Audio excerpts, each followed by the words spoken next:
Just hours ago, President Trump called me to tell me he is, quote, pissed off with Russia's President Putin. All right, we have some major breaking news. We just learned that President Donald Trump said he's, quote, pissed off at Russian President Vladimir Putin and would even consider secondary tariffs on Russian oil if a ceasefire with Ukraine can't be reached, says NBC News. And I have a clip to play in just 1 second, but I have a few key takeaways. First of all, it's really funny to watch Donald Trump, who claimed he would end this war in 24 hours, by the way, realize what Joe Biden knew all along, what the international community knew from the very start, that Vladimir Putin is not a good faith actor. He's not interested in friendship or fair play. He's interested in winning. He will be as deceitful as possible to make sure that he's winning on his terms, without compromise, certainly without loyal to Donald Trump. So Trump had this naive idea that Putin would cut a deal just for him.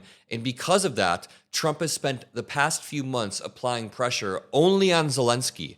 So, by the way, don't mistake this as Trump suddenly being harder on Putin. No. He spent the past few months making up nicknames for Zelensky, like dictator, bullying Zelensky, parroting Kremlin-aligned rhetoric, and even causing Ukrainian lives. One of the most disgusting headlines that I've seen came from March 9th, and it says, Russian strikes continue in Ukraine as U.S. pauses sharing intelligence with Kyiv.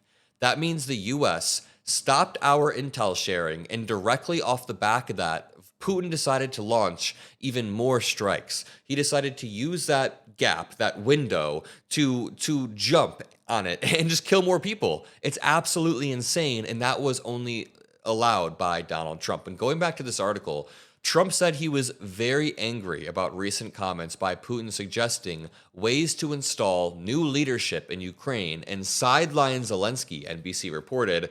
Dude, what the hell? What kind of incoherent BS plan? It's not even a plan. It's not even concepts of a plan.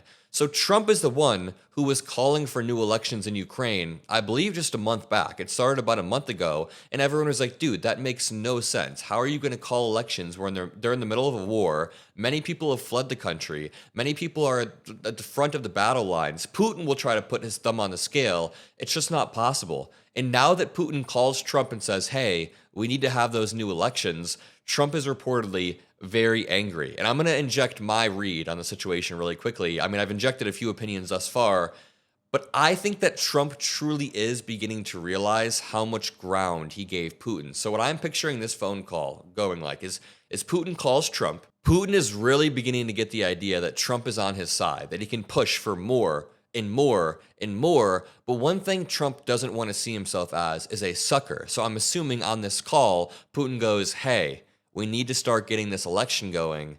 Zelensky's not very credible. And then maybe Putin overstepped a slight bit, and now Trump's dumbass is starting to realize, months too late, that he gave Putin all of this ground. Now maybe that's me giving too much credit to Trump, but how else are you going to explain Trump being pissed off about an idea that he floated a month ago, unless Trump is beginning to realize that Putin is actually taking advantage of him? Quote, I was pissed off about it, but if a deal isn't made, and I think it was Russia's fault, I'm going to put secondary sanctions on Russia. Spoiler alert, dude, all of the deals that have fallen through because of Russia. They're the ones launching the invasion. So let's watch this clip of Meet the Press host Kristen Welker explaining her phone call with Trump. Just hours ago, President Trump called me to tell me he is, quote, pissed off with Russia's President Putin and threatened to impose secondary tariffs on Russia's oil. Quote, if Russia and I are unable to make a deal on stopping the bloodshed in Ukraine, and if I think it was Russia's fault, which it might not be, but if I think it was Russia's fault, I am going to put secondary tariffs on all oil coming out of Russia. What do you mean, which it might not be? Trump said, if I think it's Russia's fault, which it might not be, do you think Ukraine's going to be sabotaging a peace deal when they're getting invaded? The only reason Ukraine would reject a peace deal is if there were no security guarantees, and they'd be right to. I've explained multiple times why security guarantees are necessary, because Russia will just reinvade. But let's continue this clip. Mr. Trump said 25% tariffs on Russian oil could happen any moment and told me he plans to speak with President Putin this week. The president told me, quote, I was very angry, pissed off when Putin started getting into Zelensky's credibility and started talking about new leadership in Ukraine. I don't get, again, I don't understand how 30 days ago, less than that, Trump was attacking Zelensky's credibility. Trump was calling for new elections, calling Zelensky a dictator. Now he's mad that Putin is doing it. Again, I want to go back to my theory that Trump began to kind of realize Putin is wiping the floor with him. Putin is rolling him. The other day, they signed a quote-unquote soft ceasefire. I wouldn't even call it a ceasefire, but Putin said that he would stop striking certain areas of Ukraine. Hours later, Putin doubled down on the strikes. This dude is a trickster. He's deceitful. He does not care, and that's why it annoys me when people say that we should treat him like a rational, good faith actor. He's not rational. He's not good faith whatsoever. But to continue this article that I was reading, Putin has been testing Trump to see how far he can go in pressing Europe to ease sanctions on Russia. Again, supporting it's not even a theory. I just think that Putin is testing Trump, and now Trump is starting to get a little bit pissed off, and it's like, dude, this is your own making. It's because you're naive. It's because you gave so much ground. You're oddly sympathetic, and Trump's entire view about this is that, yes, while Putin has invaded Ukraine multiple times, Trump has admitted that he wouldn't do it to Trump because they have such a good friendship that Putin would never actually do that. It's just absolutely insane.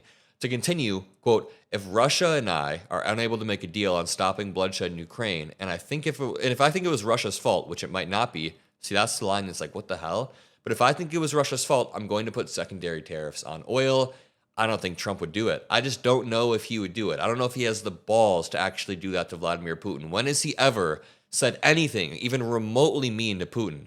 He comes up with nicknames for Trudeau, as in like Governor Trudeau. He comes up with nicknames for Governor Gavin Newsom, but never would he ever come up with a nickname for Vladimir Putin. Quote, that would be that if you buy oil from Russia, you can't do business in the United States. There will be a 25% tariff on all oil. And, it's really interesting because Trump is right now just walking through a lot of the steps that Biden tried to walk through. There was a report before Trump took office. It was around January 15th that Trump was trying to get a peace deal with Putin, and he pitched the same deal that Biden pitched about 2 or 3 years back. One of the first deals that Biden pitched, which involved a 5 to 10 year guarantee that Ukraine couldn't join NATO, and in return, Russia can't reinvade, and there were security guarantees. It was an okay deal that Biden tried to float a few years back, and Trump's cocky dumbass came in and tried to float the exact same deal.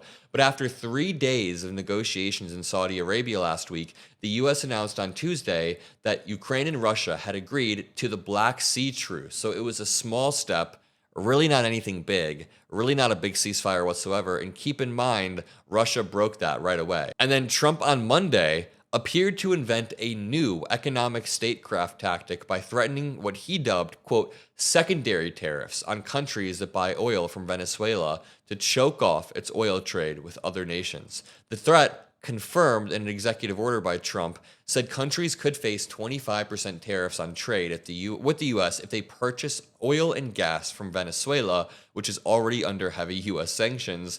And let me just remind you, people forget this, but one of the reasons why Trump is very uniquely obsessed with tariffs is because it's one of the only ways he can use the economy as leverage without Congress. The executive branch, or the president, has the ability to lever 25% tariffs maximum. That's why you keep seeing this number pop up. He's doing the maximum tariffs he can over and over and over because he doesn't have to go through Congress, because the U.S. does have a beast of an effing economy that he can leverage to kind of push other countries around, and also because he's kind of an idiot and he's trying to reshore manufacturing by not doing it right. It's all incoherent, by the way.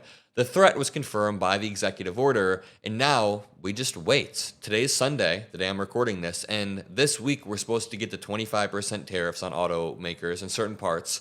Maybe we'll see tariffs on Russia. I don't think he'll do it, but let me know what you guys think in the comment section below. I'd love to hear from all of you. Drop a like, subscribe. I'll see you in the next video. Love you, and peace out.